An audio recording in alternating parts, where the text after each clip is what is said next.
you were speaking a jargon there, ILO Convention, right? 190. How are you taking through the clients, like training programs? Yeah. Anti-bullying, whistleblowing. Yeah. We take people on how they can implement whistleblowing.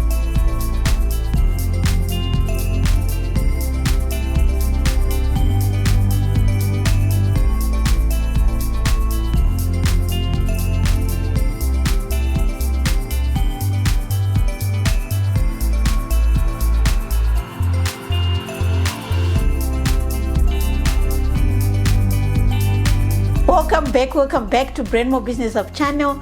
I hope you have been enjoying the HR consulting information that we've been discussing with Dr. Fixer, an expert in the HR industry. So today, thank you, welcome again, and we are continuing. We are talking about something that is very important, which is creating respectful workplace and workplace of excellence. I think one thing that I like there is the workplace of excellence and respectful, in a respectful manner. Yeah. So what are we talking about?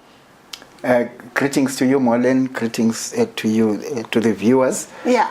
Interesting that before COVID, there's so many things that organizations took for granted, which are very important. Organizations, as much as they were in their strategy, looked at productivity and profitability of the organization as a key strategy when they sit in the boardroom. But COVID brought new lessons to the organizations. Organizations such as Amazon, organizations such as Google, organizations such as Microsoft, they then showed us a new spectrum of looking at things to say if an organization is people-centered, it stands more chance to benefit from its employees because it creates happy employees. Number one. Number two, it's important to note that South Africa itself is a signatory to convention, ILO Convention 190. That happened in 2019. What does Convention 190 say, which is where creation of respectful workplaces comes from? ILO Convention 190, in summary, says for the viewers, I will not use any technical jargon. It's about inclusivity, meaning that as you manage people, include them in your decision making. As employees amongst yourself, you may be production people or engineers. Include each other as you. So how do you include each other? We should remember that we are not born from the same mother. We should remember that we do not come from the same schools of thought. The type of schools that we went to, the type of communities that we grew up in. We know that many South African, black South Africans through the apartheid era went through difficult experiences in life. So as you are a manager, if you are a white manager, you cannot forget what happened in the past as you manage a Xhosa person or as you manage a Zulu person. And as much as if you are a Zulu person, there is things that are culturally contextual to you, correct. But if you take those things and embed them to another person from a different race or tribe, they will look wrong. So it's important to be thoughtful of each other. So in the way we deal with each other, we need to be what? Inclusive, which is supported by convention, ILO Convention 111, which says our workplaces should be non-discriminatory.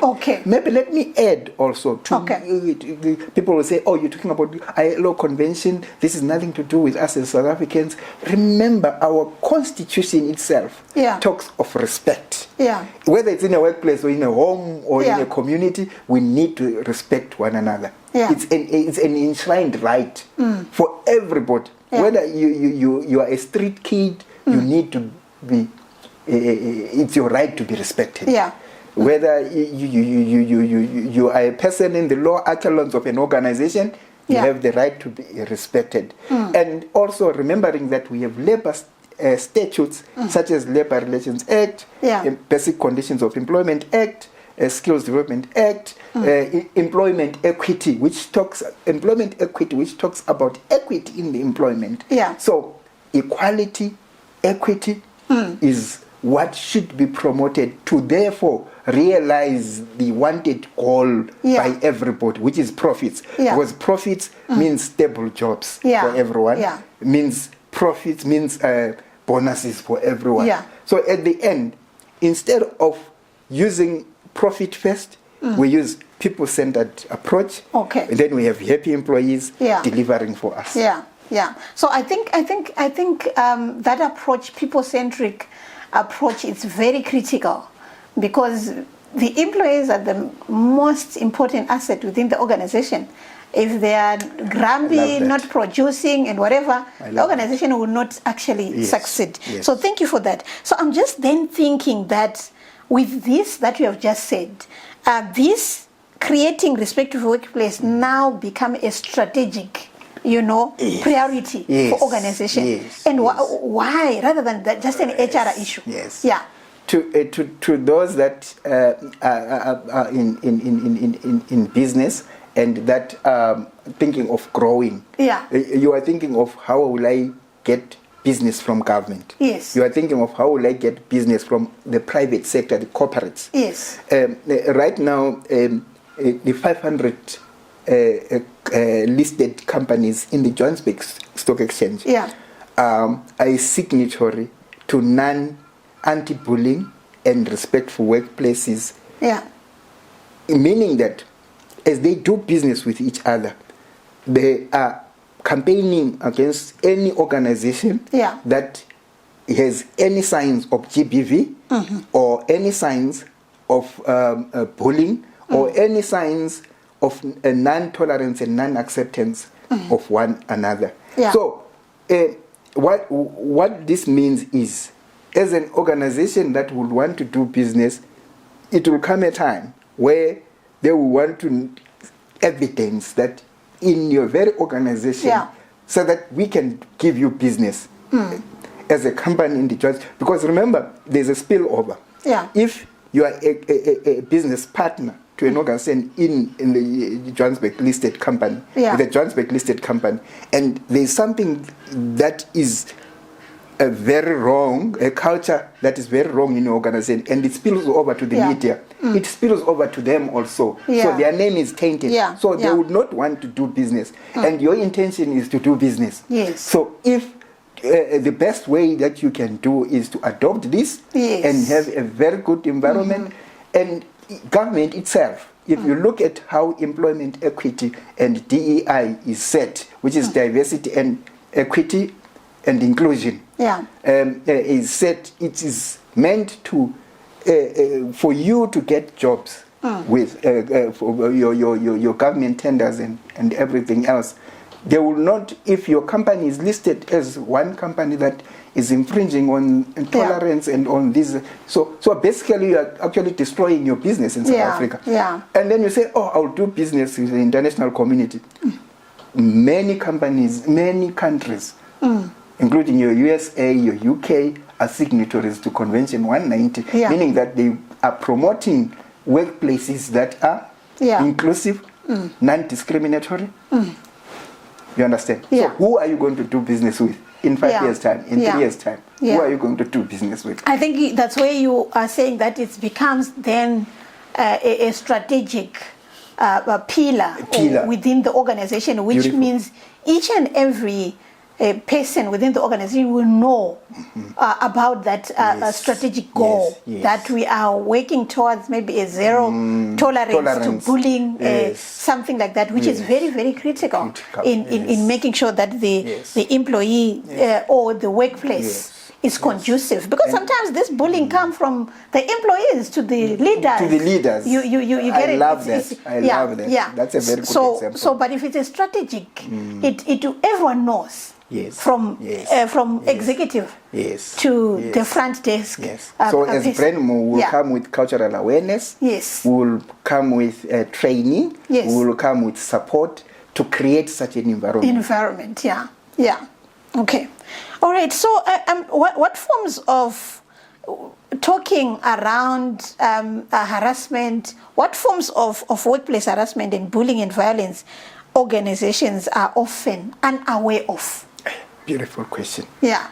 Beautiful question. You say, let me start by saying, before COVID,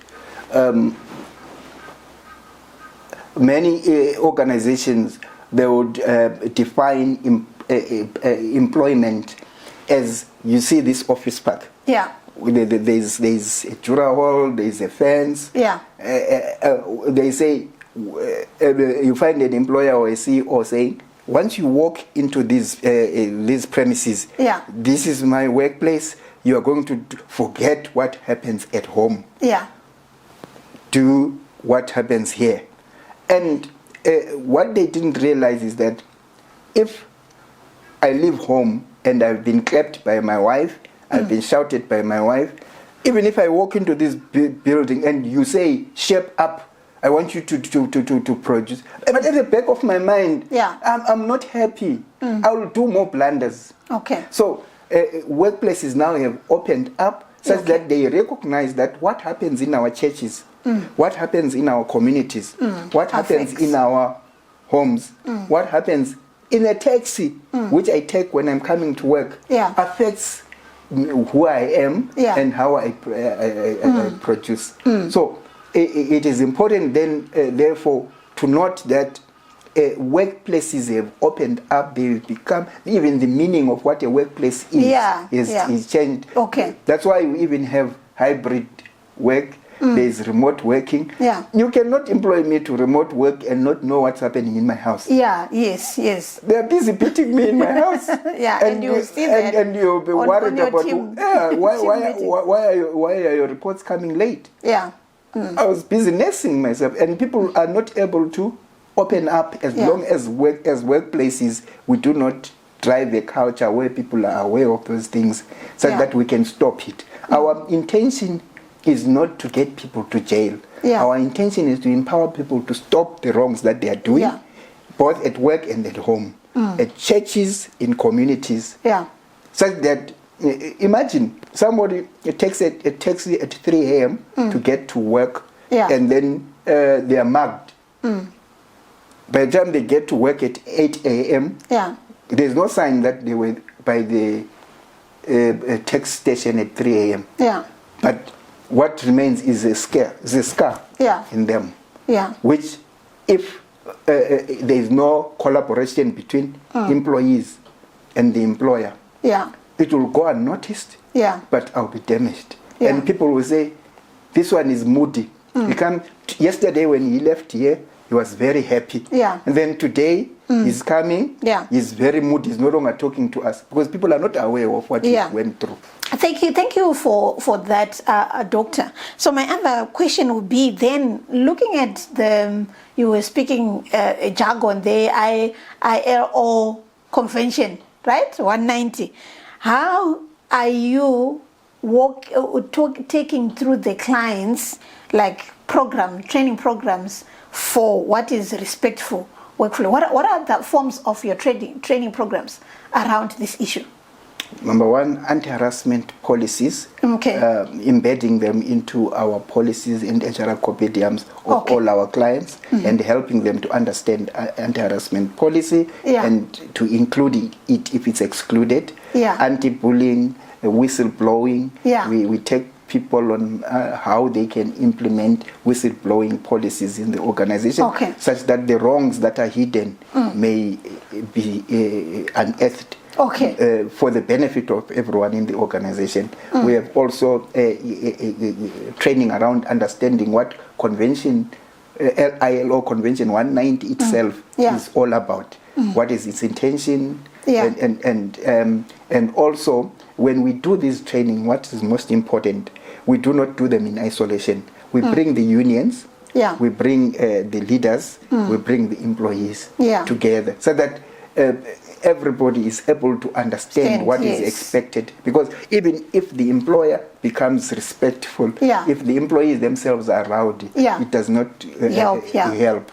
So everybody has to hold each other in unity, in helping each other and understanding our diversities, our shortcomings in terms of who we are, how we were born. Having a master's degree, a PhD, a degree on itself does not define you to become a better human being.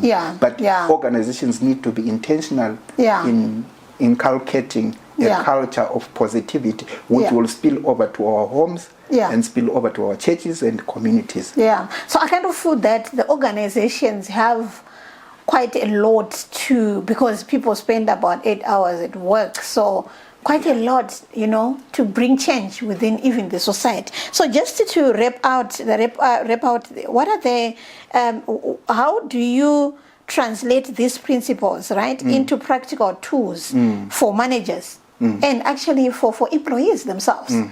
So just as you are wrapping and concluding on this topic, you can just tackle that and maybe your last words to the organizations that are actually listening to this conversation. What I can say to everyone who is part of Brendmo journey is that we do not expect you to be culture experts, as much as we do not expect you to be labor relations experts and HR experts. But what we are saying is, come partner with Brendmo such that we can help and support you to create respectful workplaces by design of policies, helping you design policies that are and compliant, and also help you decode the regulations that we spoke about. Code of good practice. Right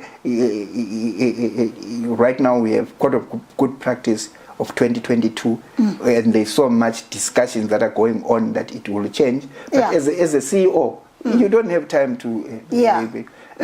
Employment equity also, there is precepts that have been included and some that have been removed. There's an improvement under that. We don't expect you again to be good at that. We are saying a Brendmo HR unit will help you to empower, even introduce the policies for your organization, help you introduce the policies. Remember, we work together. We don't write policies from Brendmo offices. We come and sit with you. We do gap analysis. We see what's needed and what's not needed, what needs to be improved, what new things need to be introduced to empower your managers and empower yourself as an employer. Because as an employer, you must not only everything depend on managers. What about if they go wrong? You should be able to support. So it's important to say we support the boards, executives, we support managers, supervisors, employees in all the facets that we offer as Brendmo. Thank you very much. Thank you to our viewers. I hope you found this useful, that you're going to look into the next coming years, your strategy and implementing such conversation that we've just had. See you in the next session. Thank you.